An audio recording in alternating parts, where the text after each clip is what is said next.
நான் உங்க சந்தியா பேசுறேன். இந்த வீடியோல நம்ம என்ன பார்க்க போறோம்னா, சிக்கன் பட்டர் மசாலா.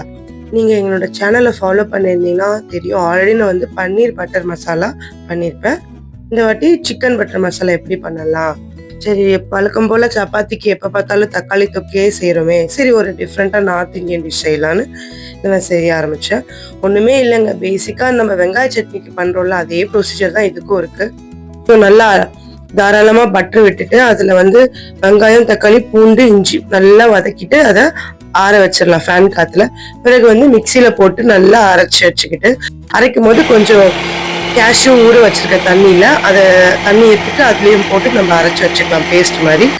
அதே பேன்ல வந்து பட்டர் விட்டுட்டு சிக்கன் ஆல்ரெடி கழுகி குட்டி குட்டியா நறுக்கி வச்சுட்டு அதை வந்து மிளகாத்தூள், மஞ்சத்தூள், உப்பு போட்டு மேரினேட் பண்ணி வச்சுட்டு ஒரு 1/2 மணி நேரம் அதை அந்த பட்டரை நல்லா வதக்கிக்கிட்டேன். ஏன்னா நம்ம ஒரு கிரேவி திக் கிரேவி பண்ணும்போது சிக்கன் அதிக கொதிக்க வேணாம், அதனால அதுலயே பாதி கொதிக்க வேக வச்சுட்டேன்.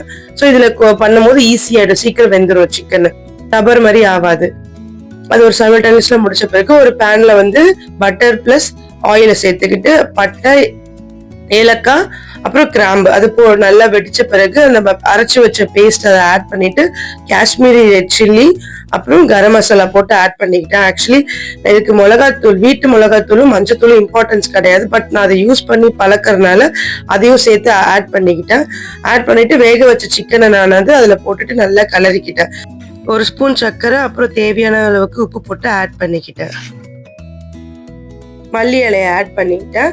ஆட் பண்ணிட்டு நல்லா கொதி வரும், கலரும் மாறும், அப்படியே ரெட்டிஷ் ஆரஞ்சா மாறும் போது கஸ்தூரி மேத்தி கையில நசுக்கி மேலே தூவிக்கிட்டேன். ப்ளஸ் ஃபைனலாக இறக்குற ஸ்டேஜில் வந்து நான் வந்து ஃப்ரெஷ் க்ரீமை ஆட் பண்ணிக்கிட்டேன். அது நல்லா கொதிச்ச பிறகு அந்த சப்பாத்தி சுட சுட சப்பாத்தியோட அந்த கிரேவி சாப்பிடும் போது என்ன டேஸ்ட்டு, ட்ரை பண்ணி பாருங்க, செமையாக இருக்குது ஃப்ரெண்ட்ஸ்.